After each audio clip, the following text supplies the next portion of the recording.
بدل دے، میرا دل بدل دے، میرے اور آپ کے لیے فرحت اور اداسی کی ملی جلی کیفیات ہوں گی۔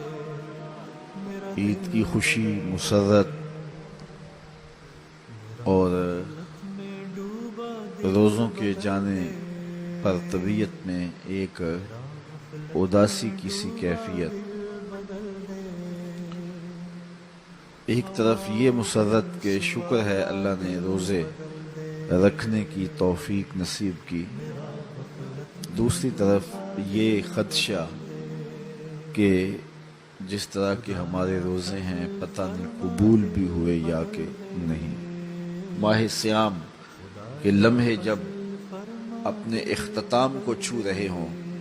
تو ہماری یہ دعا، ہماری تمنا ہمارے لبوں پہ مچلنی چاہیے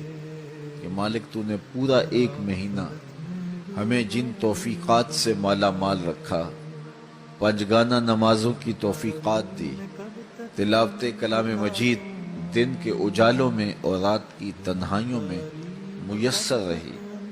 اور امور خیر جو ہم بجا لاتے رہے تو نے ہمیں توفیق دی،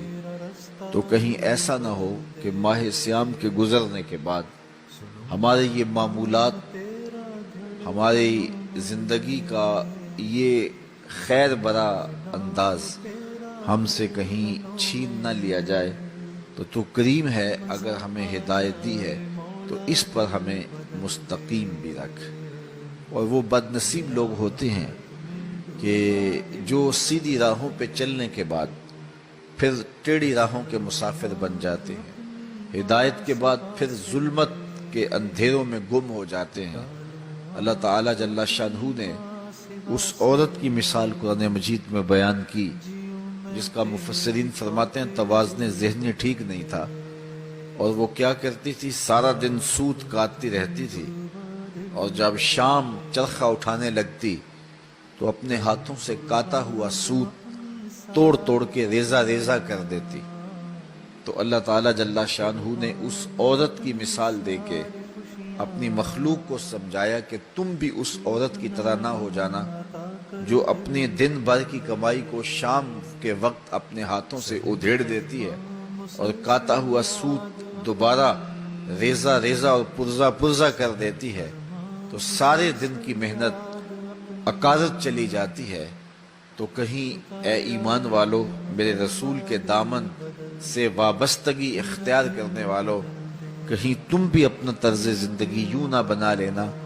کہ سارا دن سوت کاٹو اور شام کو اپنے ہاتھوں سے ریزہ ریزہ کر دو۔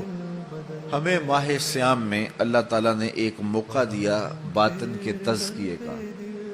اور بہرحال بہت ساری کوتاہیوں کے باوجود ہمیں بہت کچھ ماہ صیام میں نصیب ہوتا ہے، تو اگر ہم اس کو بعد میں بھی برقرار رکھ سکیں تو پھر ہر سال کی لائی ہوئی تبدیلی چند سالوں کے بعد ہمیں ایک ایسا انسان بنا کے کھڑا کر دے گی جو رب کا مطلوب ہے اور جو دین کا تقاضا ہے۔ جو ہی ماہ صیام اپنے اختتام کی منزل کو پہنچتا ہے تو ایک دم جو ہے وہ بدی کا ماحول پھر پھیلنے لگ جاتا ہے۔ اس لیے جو ہے ہمیں اپنی کی ہوئی کمائی کو برباد نہیں کر دینا چاہیے، بلکہ اس محنت کی حفاظت کرنی چاہیے۔ حضرت عمر رضی اللہ تعالی عنہ عید کے دن رو رہے تھے، تو کسی نے کہا کہ آج تو مسرتوں بڑا دن ہے تو تم رو رہے ہو؟ تو فرمانے لگے کہ مجھے نہیں پتا کہ یہ یوم عید ہے یا یوم وعید ہے۔ تو کہا یہ کیا بات آپ نے کر دی؟ تو فرمانے لگے کہ اگر تو میرے روزے قبول ہو گئے ہیں تو پھر تو یوم عید ہے، اور اگر نہیں ہیں تو پھر عید کے دن منہ پہ مار دیے جاتے ہیں تو پھر یوم وعید ہوتا ہے، اور میں نہیں جانتا کہ میں مقبولین میں سے ہوں یا مطرودین میں سے ہوں،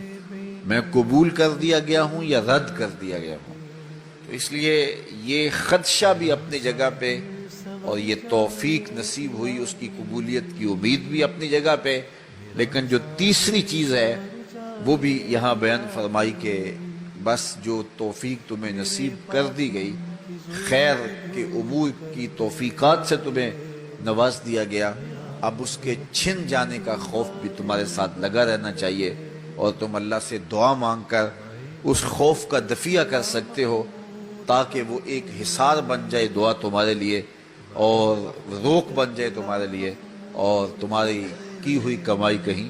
لٹنے نہ پائے، برباد نہ ہونے پائے۔ مستند معلومات پر مبنی بے شمار دینی ویڈیوز دیکھنے کے لیے ہمارا چینل سبسکرائب کیجیے اور ہمارے